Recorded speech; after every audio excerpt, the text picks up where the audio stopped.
আসসালামু আলাইকুম। প্রিয় দর্শক, জাতীয় দলের ক্রিকেটার নাঈম হাসানের ব্যাপারটা নিশ্চয়ই আপনারা জানেন। এর মধ্যে এ মাসের 12 তারিখে মানে 3 দিন আগে উনি ঢাকা থেকে চট্টগ্রাম গিয়েছিলেন। রাতের বেলা ঢাকা থেকে খেলা শেষ করে চট্টগ্রাম এয়ারপোর্ট থেকে নেমে যখন উনি একটা সিএনজিতে করে অটো রিকশায় করে নিজের বাড়িতে বাসায় ফিরছিলেন, রাস্তায় তাকে পুলিশ, দুজন পুলিশ এবং একজন পুলিশের সোর্স তাকে ধরে তাকে মারপিট করে। এবং সে কি ভয়ঙ্কর বর্ণনা এরই মধ্যে আপনারা জানেন। পুলিশ তাকে অন্য একটা গাড়িতে উঠে পুলিশ তার গলা চেপে ধরে, নানা রকম কথা। তারপর থানায় যায়, থানায় যাওয়ার পর ওসিও তাকে তার সঙ্গে দুর্ব্যবহার করে। শেষ পর্যন্ত ক্রিকেট বোর্ডের যিনি সভাপতি হয়েছেন, নতুন সভাপতি তামিম ইকবাল, উনি ফোন করে ব্যাপারটাকে তাৎক্ষণিকভাবে একটা সমাধান করেন এবং তারপর তাকে ছেড়েও দেওয়া হয়।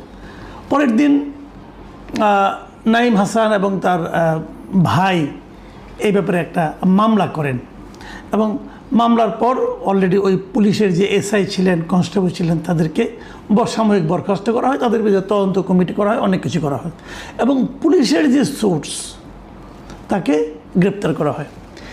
এ পর্যন্ত এটা নিয়ে নানা রকম কথা হয়েছে। একজন জাতীয় দলের ক্রিকেটার যদি না হতেন, যদি কোনো সাধারণ পাবলিক হতেন, তাহলে কিন্তু তার উপর যে কী নির্যাতন চলতো এবং সেই নির্যাতনের ফলটা কী হতো এটা আপনারা ভাবতেই পারবেন না। মানে জাতীয় দলের ক্রিকেটার হওয়ার পর, মানে জাতীয় দলের ক্রিকেটার মানে কি, সারা দেশের 20 কোটি মানুষের মধ্যে 20 জন লোক মনে করেন, মানে প্রতি 1 কোটি মানুষের মধ্যে একজন, এমন তারা মানে আপনার গুরুত্বপূর্ণ ব্যক্তি।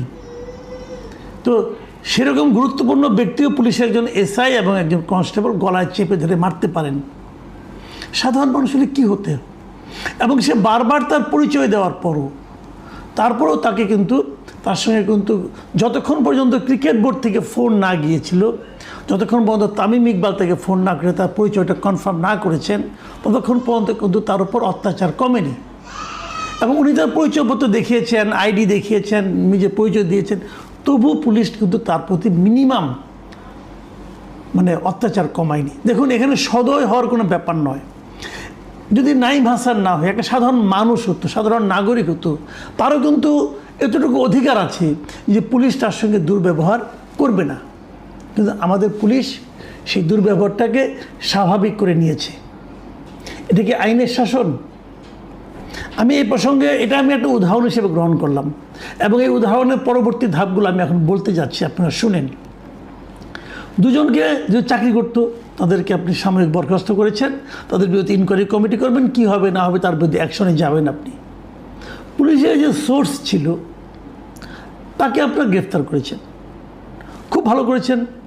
এখন তাকে আপনি গ্রেফতার করেছেন কোন অপরাধে?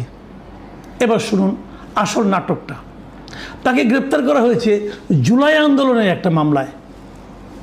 মানে 2024-এ যে জুলাই আন্দোলনটা হয়েছিল, তখন পুলিশ লাইন্সে হামলা এবং লুটপাটের মামলায় এই পুলিশের এই সোর্স সোহেল, একে গ্রেপ্তার করা হয়েছে। আপনি একটা কথা ভাবুন, তার মানে কি, যে কোনো লোককে যে কোনো মামলায় যে কোনো সময় পুলিশ গ্রেপ্তার দেখাতে পারে। আইনের শাসন।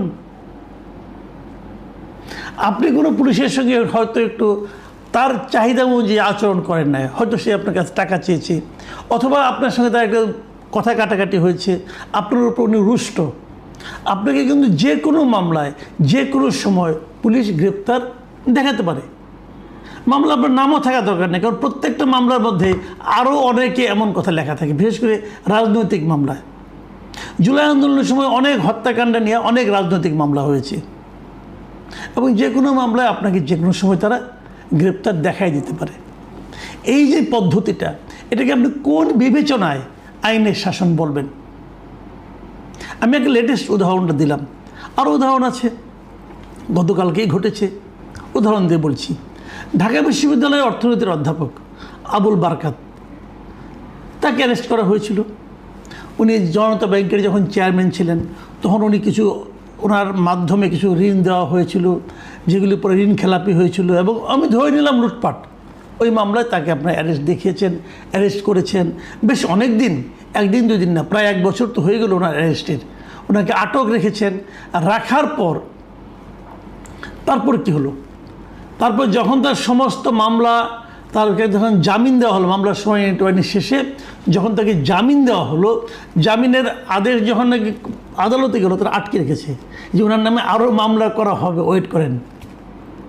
এবং তারপরে তাকে আরেকটা, এই বৈষম্যবিরোধী আন্দোলনের সময় আব্দুল ওয়াদুদ নামে এক ভদ্রলোক নিহত হয়েছিল নিউ মার্কেট থানা এলাকায়, সেই মামলায় ওনাকে আবার অ্যারেস্ট দেখানো হলো।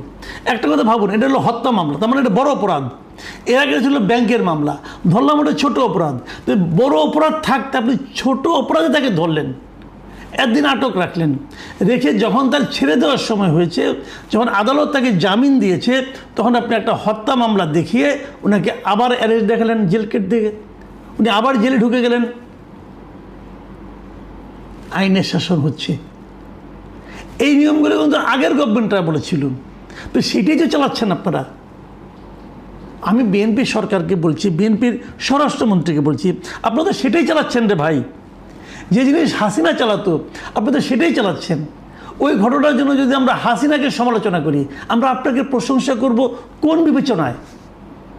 দেখুন, আরেকটা কথা বলি, এই মাই টিভির যিনি মালিক আছেন নাসিরুদ্দিন সাথী এবং তার ছেলে, উনি একজন কন্টেন্ট ক্রিয়েটর, তৌহিদ আফ্রিদি, এদেরকে আপনারা গ্রেপ্তার করেছিলেন জুলাই আন্দোলনের সময়। ঠিক আছে, তারা গ্রেপ্তার হওয়ার পর গত বছরের 24শে আগস্ট তাকে গ্রেপ্তার করেছেন, 25-এর। এই 24শে আগস্টে গ্রেপ্তারের পর জামিন হয়েছে, এবং জামিন হওয়ার পরেও তাকে কিন্তু ছাড়া হয়নি।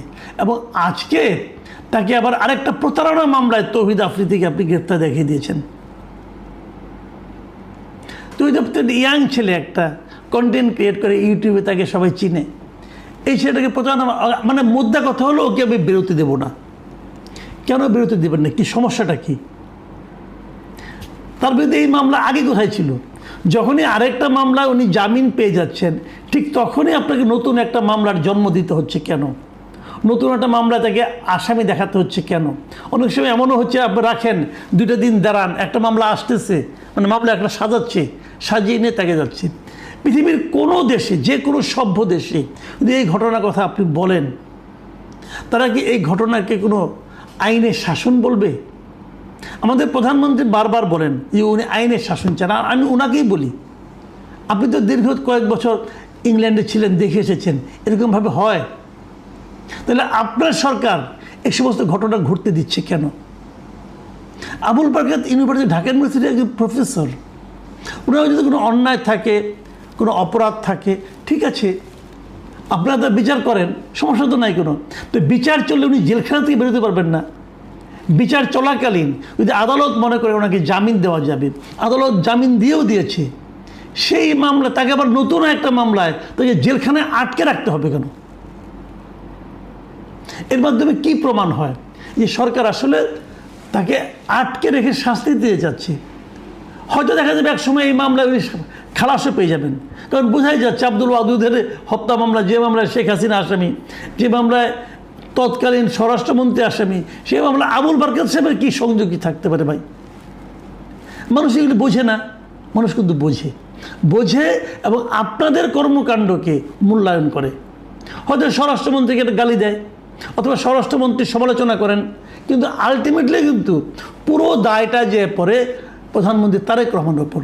বলেন যে তারেক রহমানের সরকার এগুলি করেছে। আগে যেমন বলতাম আমরা যে হাসিনা সরকার করেছে, এখন লোকে বলবে তারেক রহমান সরকার এই অন্যায়গুলি করছে, এই অত্যাচারগুলি করছে, এই জুলুমগুলি করছে। দেখেন, ABM খায়রুল হক সাবেক প্রধান বিচারপতি, আমি ওনাকে বাংলাদেশের গণতন্ত্র হত্যার জন্য ওনাকে আমি দায়ী করি। আমি মনে করি উনি তত্ত্বাবধায়ক সরকারের পদ্ধতিটাকে বাতিল করে দিয়েছিলেন, আমি মনে করি উনি অন্যায় করেছিলেন। এটা আমার পার্সোনাল অপিনিয়ন, এই জন্য ওনার শাস্তি হওয়া উচিত। কিন্তু ওনার বিরুদ্ধে কী মামলা হয়েছে? হত্যা মামলা। এই মামলা টিকবে? একবার জামিন হয়েছে, আবার তাকে শুনানি দেখানো হয়েছে আরেক মামলায়। এরকম কাকে দেখানো হয়নি? অনেকে শেষ পর্যন্ত জামিন পেয়েছেন, কিন্তু তাকে 2-3 বার কিন্তু শুনানি দেখে আবার দ্বিতীয়বার ঢুকিয়ে দেওয়া হয়েছে। আমি জানি যে অভিনেত্রী শমিকা স্যার একজন, ওনারও একই রকম, একবার জামিন হয়েছে, আবার আরেক মামলার পরে ঢুকিয়ে দেওয়া শেষ মুহূর্তে।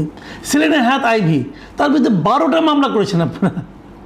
একটা করে মামলা জামিন হয়, আবার যখন বেরোতে যায় আরেক মামলায় সোন অ্যারেস্ট।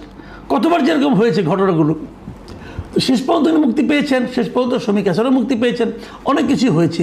কিন্তু আমার কথাটা হলো কি, এই যে বারবার আপনারা আটকেছেন, অনেকে এরকম বলে যে জামিন, আদালত জামিন দেওয়ার কিন্তু মানে কিন্তু নিশ্চিত না যে আপনি জেলখানা থেকে বেরোতে পারবেন। 4-5টা জায়গায় যাবে, পুলিশের বিভিন্ন সোর্সের কাছে যাবে, পুলিশের বিভিন্ন বিভাগের কাছে যাবে।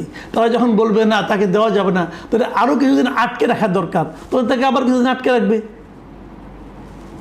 এই প্রক্রিয়াগুলির মাধ্যমে আসলে আমি জানতে চাই সরকার কি প্রমাণ করতে চায়। সরকার প্রমাণ করতে চায় যে তারা যা বলবে সেটাই হবে।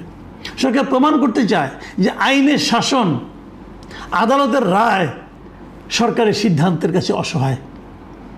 আদালত রায় দিয়েছে ছেড়ে দাও, সরকার বলবো না তাকে আমি আটকে রাখবো, সরকারই জয়ী হবে। তো যদি আদালত এবং সরকারের মধ্যে এই সম্পর্ক থাকে, যদি আদালতের উপর নির্বাহী বিভাগের প্রভাব